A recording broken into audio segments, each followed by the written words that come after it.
lahat? Sige. Miko, maaari mo bang simulan ang panalangin? Sige. Our Father, who art in heaven, hallowed be thy name, thy kingdom come, thy will be done on earth as it is in heaven. Amen. Maaring umupo ang lahat. Magandang umaga mga bata. Sige. Sino ang lumiban sa klase ngayong umaga? Wala. Magaling. Palakpakan natin ating mga sarili dahil wala lumiban sa klase ngayong umaga. Magaling. Sino ang nakaalala sa ating laro kahapon? Miko, nakaalala ka ba sa ating laro kahapon? Alam niyo ba ang kantahin ang Leron-Leron Sinta? Sige, kakanta tayo ng Leron-Leron Sinta. Tayo. Sige. Leron-Leron Sinta, buko ng papaya, dala-dala'y gusto, sisiday ng bunga. Pagdating sa dulo, nabali ang saga, hanggang kapalaran, humalap ng iba. Nan. May isa pa tayong laro. Gusto niyo ba maglaro tayo bago tayo magpatuloy? Sige. Alam niyo ba ang kantang Head, Shoulders, Knees, and Toes? Sige. Head, shoulders, knees, and toes, knees, and toes. Head, shoulders, knees, and toes, knees, and toes, and eyes, and ears, and mouth, and nose.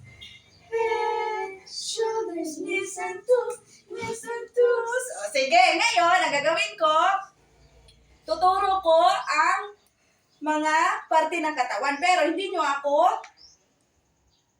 susundin. Pag ang matalo ay uupo na, tapos ang mananalo ay merong gift para sa akin. Sige, handa na ba ang lahat? Sige. Head, shoulders, knees, and toes, knees, and toes. Head, shoulders, knees, and toes. Oh, Aki! Oh, sa dahil natalo si Aki, ay uupo na si Aki. Sige, dalawa na lang ang natira. Si Miko na lang at si Ate KitKat. Sige. Head, shoulders, knees, and toes, knees, and toes. Head, shoulders, knees, and toes. Okay, si Kuya Miko ang nanalo. Palakpakan! Si Kuya Miko! Sige. Ngayon, mga bata, meron akong ipapakita ng mga larawan sa inyo. Ano ang nakikita nyo sa mga larawan? Cellphone! Magaling! Pangalawa, ano nakikita nyo sa ating larawan? Newspaper or? Dyaryo. Magaling, Kuya Miko. Very good. Next, ano ang nakikita nyo sa larawan? Ano to, Aki? Very good, Aki. Palakpakan natin si Aki. Dahil magaling si Aki. Sige, pangatlo, ano itong nakikita nyo sa larawan? TV, magaling ulit. Si Aki, palakpakan natin si Aki. Yay! Oh. Siyempre si Ate KitKat mayroon ding nasagot na larawan. Magaling. Palakpakan natin natin mga sarili at magaling natin. Sige. Post pa. 1, 2, 3, start. Mga bata, marunong ba kayong magbasa? Sige. Ngayon, basahin natin. Lakasan? Pahayagan. Radyo. Cellphone. Television. Sige, magaling. Mga bata, ano ang mga natutunan nyo or ano ang mga pinag-aralan natin kahapon kung naalala nyo? Ang mga pinag-aralan natin kahapon ay tungkol sa naunang natutunan, tungkol sa mga balita at iba pa. Ngayon, Mahilig ba kayong manood ng telebisyon? Sino dito ang nanonood ng telebisyon? Ano ang pinanonood ni Miko? Ano? Sa TV? Ano ang hilig panoorin ni Miko sa TV? Paw Patrol. Oh, Patrol! Kay Aki, ano pinapanood ni Aki sa TV? Peppa Pig kay Ate Kit Kat.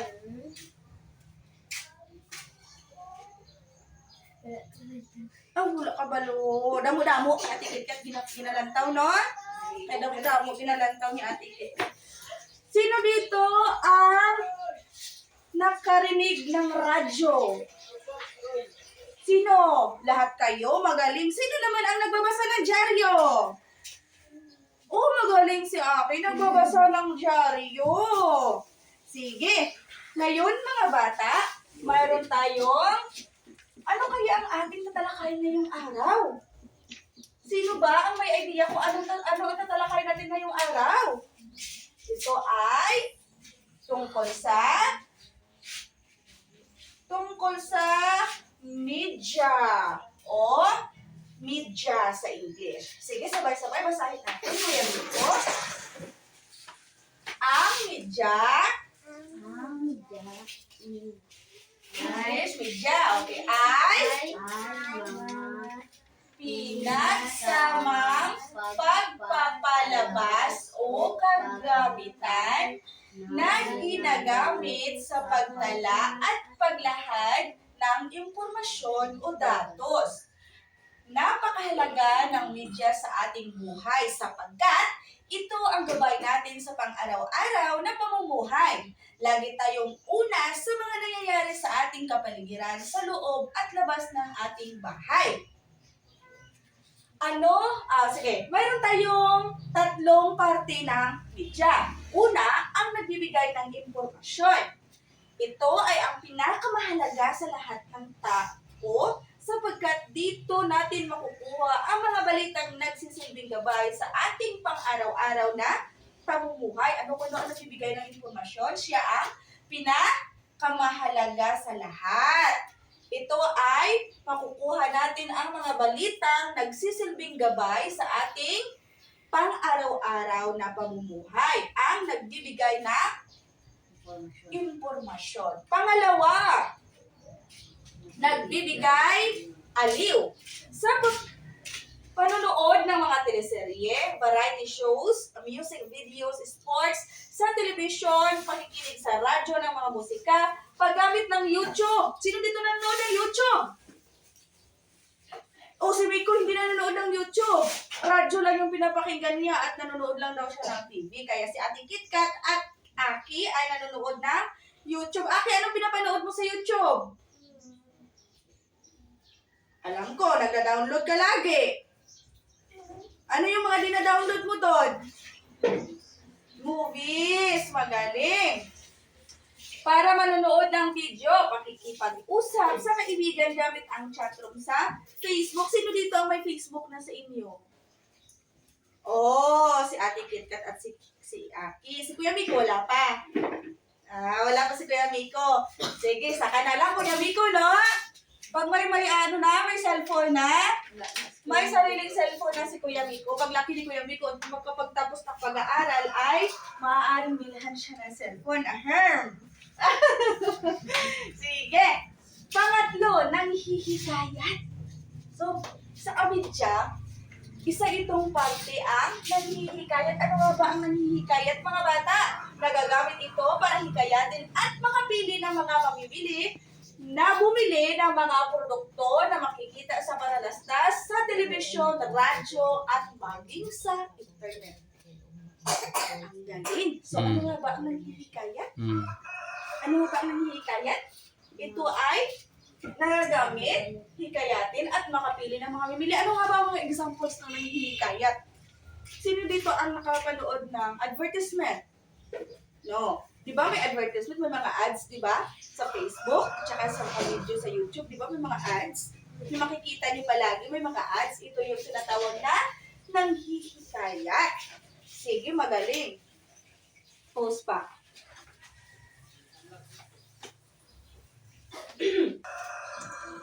na. Okay. Ngayon mga bata, mayroon tayong pangkatang gawain. O ano nga ba yun sa English?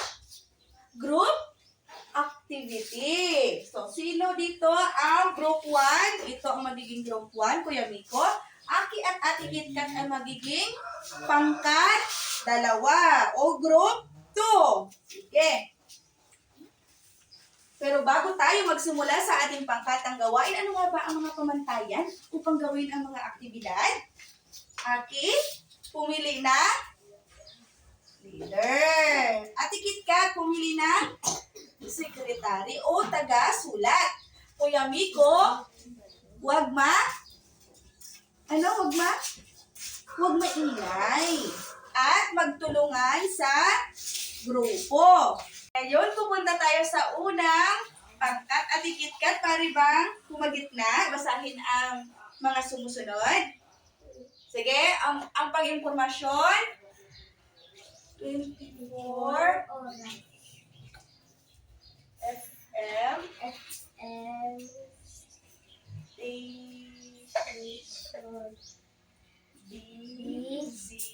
DZMM. Okay, very good. Ate KitKat. Kuya Miko, maaari bang tumayo? Basahin ang pang-aliw. Lakasan ang boses. Sige. Okay, Aki, maaari bang tumayo? Marunong bang bumasa? Sige, tuturuan ka lang ni Ate KitKat. O, sige. O, sige, si Kuya Miko na lang. Sige. TV commercial. Brochure.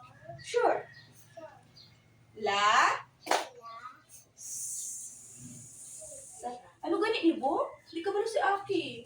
Lazada. Man, amo na. Very good. Si Aki ka ba? Sino si Aki sa TV commercial ka brochure? Malakpakan mo natin si Aki. Tapos si Ibo sa Lazada.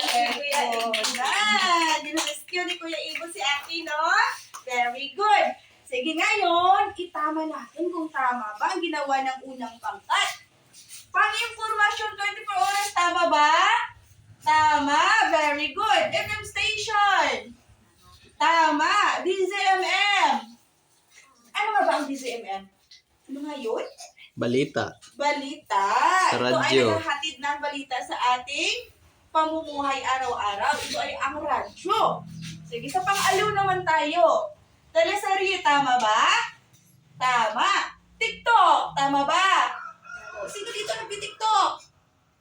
O, si Ate KitKat, sino pa? O, si Aki, nagti-TikTok din. Itbulaga, tama. Sino dito nanonood ng Itbulaga?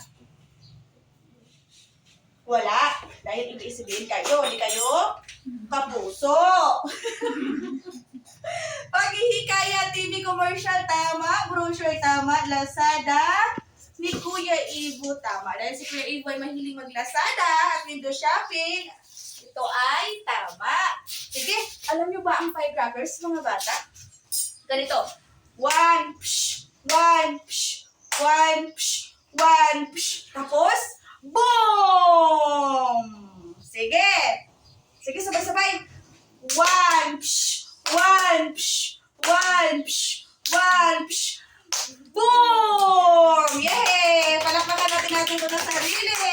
Dahil nakakuha ng mga tamang sagot. Sige, dumako naman tayo sa pangalawang pangkat. Pangalawang pangkat na naman tayo. Ngayon, dumako naman tayo sa pangalawang pangkat. Ito ang pangalawang pangkat. Pang-impormasyon. Tama? 24 oras. FM station, DZMM, pang-aliw, teleserye, TikTok, Itbulaga, panghikayat, TV commercial, brochure, at Lazada. Magaling! Nakakuha naman tayo ng malaking punto. Sige, bigyan natin ng masigabong limang masigabong palakpak ang pangalawang pangkat. Sila ito ni Ate KitKat at ni Aki. Dahil sa unang pangkat, si Kuya Miko at si Ibo, yun yung firecrackers kanina. Kaya masigabong palakpak. 5 masigabong palakpak. Sige. 1, 2, 3, 4, 5. Grabe. Masigabong palakpak ni Tuod. Sige. Yes pa. Oh. Mga bata, nagustuhan niyo ba ang ating pangkatang gawain? Magaling, mga bata. Ngayon, ano nga ba yung mga pinag-aralan? O ano nga ba yung mga tinalakay natin kanina? Ito ay tungkol sa media. Ano ang tatlong uri ng media? Ang nagbibigay impormasyon, nagbibigay aliw, at nanghihikayat. Ngayon, may ipapakita akong mga larawan o litrato. Ano ang nakikita niyo sa larawan? TV! Ito! Laptop o internet. Diba? O ano ito? Radyo. Pakilakas kuya, kuya Miko. O sige. Books. Tama. Wow, magaling, very active. Newspaper. Cellphone. Ang galing. TV, magaling mga bata. Saan ito nakikita? Sa anong uri ng media ito makikita ang TV? Sa pang-aliw. Ito naman ang internet. Sa ano ito makikita? Pang-impormasyon. Siyempre, naghahati ito ng mga balita sa atin araw-araw. Ay, tama pala si Papa. Maaring ito ay nagbibigay din ng maalaw at hikayat sa atin, di ba? Sige, palakpakan natin si Papa! Tito Fran! Sige. Ay, ano yung isa? Ito, pang-aliw, pag-impormasyon, o pag-hikayat? Pang-impormasyon. Tama, dahil ito ay radyo, nagbibigay ito ng impormasyon sa ating araw-araw. Ito, books, pang-impormasyon, pang-aliw, pang-hikayat. Ha? Pang-impormasyon. Magaling. Ito. Ano ito? Ay, baliktad. Ano ito? Dyaryo. Ano ito? Pang-impormasyon, pang-aliw, pang-hikayat. Pang-impormasyon. Magaling, palakpakan natin si Kuya Miko. Sige. Ano ito? Cellphone. Palakpakan sa ating KitKat. Cellphone, pang-impormasyon, pang-aliw, pang-hikayat. Ha? Pang-impormasyon, tatlo. Pang-impormasyon, pang-aliw, at pang-hikayat. Magaling. Palakpakan natin natin mga sarili at ulit sa ano kaya. Yun. Tama. Gusto pa. Go. Basahin ang panuto. Basahin ang sitwasyon sa bawat bilang. Ibigay ang kahalagahan ng media na natukoy sa bawat isa. Piliin sa kahon at isulat sa inyong papel ang litra ng tamang sagot. Sige. Nagbibigay ng impormasyon, nagbibigay aliw at naghihikayat. Sige, babasahin ni teacher kung ano ito ang ating mga katanungan. Sige. Naririnig ni Mang Juan na may makinig ha. Sige. Tapos, sasagutan niyo ito ng pang-impormasyon ba, pang-aliw ba, o pang-hikayat. Sige. Narinig ni Mang Juan na may pagpupulong na gaganapin sa kanilang barangay. Tungkol sa pagpapatupad ng kalinisan, agad siyang naghahanda para makilahok sa pagpupulong. Ano ba yung pagpupulong? Sa English? Meeting. So, ano ang ating tamang sagot dito? Nagbibigay ba ng impormasyon? Nagbibigay ba ng aliw? O ng hikayat?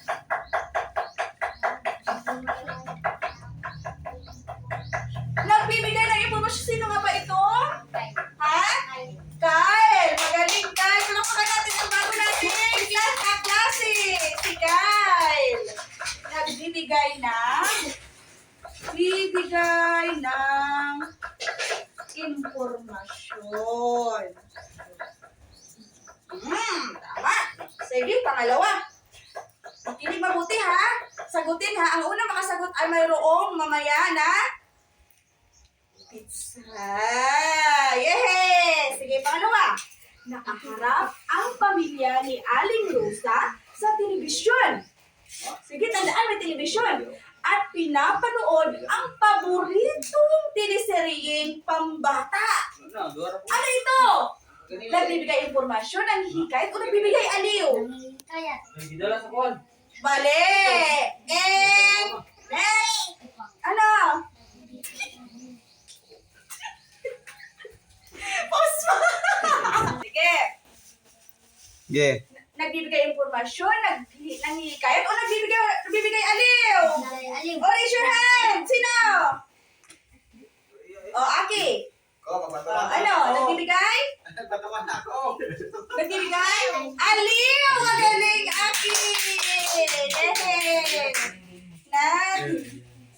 Nagbibigay aliw. Pangatlo, makinig mabuti. Ang nakasagot na, tama na ha? Sige, ang natira naman, yun sila naman yung sasagot para may pizza sila mamaya. Sige. Sige, makinig mabuti. Pangatlo, nanonood si Joren at Bugs ng nakakaaliw na video sa YouTube tungkol sa batang magaling magluto. Nagbibigay impormasyon, nanghihikayat, o nagbibigay aliw. Raise your hand! O, Aki, tapos ka na. Tapos ka na. O, Kuya Miko. Tama ba si Kuya Miko? Hindi siya nanghihikayat dahil nanonood siya ng video sa YouTube. Yes! Nagbibigay aliw. Tama si Kuya Kai. Nagbibigay aliw. Basta may mga YouTube, teleserye, television, nagbibigay aliw yan. Pero yung mga advertisement sa shampoo, mga Rejoice, mga Prepsap, ganon. Yun yung nagbibigay nanghihikayat. Sige. Pang-apat. O, tama na si Kuya Kyle, si Aki, at sino pa ba nakasagot? Si Kuya Miko. O, dalawa na lang, si Ivo na lang at Ate KitKat. Sige. Nanonood si tatay at nanay ng paborito nilang teleserye gabi-gabi. Teleserye. Ano? Nagbibigay informasyon, nanghihikayat, o nagbibigay aliw? Tama si Ate KitKat, palakpak! Yay! Nagbibigay aliw. Dahil may teleserye. Bait na mga estudyante ko. Sige, nagbibenta ng dyaryo, cellphone at telebisyon si Ana. Kuya Ivo. Nagbibenta ng dyaryo, cellphone at telebisyon si Ana. Nagbibigay impormasyon, nanghihikayat, o nagbibigay aliw? Kuya Ivo.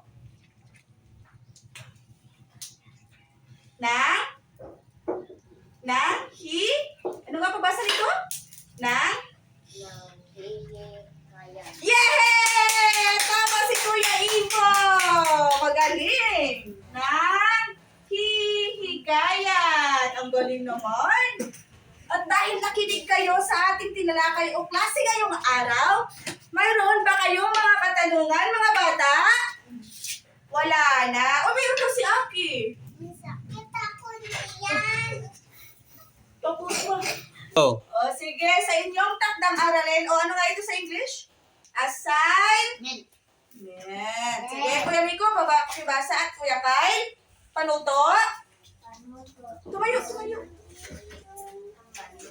Makilakas. Sapat lang ang lamang kung ang sumusunod ay media at mali naman kapag hindi. Okay. Isulat ito sa isang buong papel. Yun lamang, mga bata. Salamat at paalam. Tumayo. Salamat at paalam na po. Binibining Zamora. Sige. Thank you so much.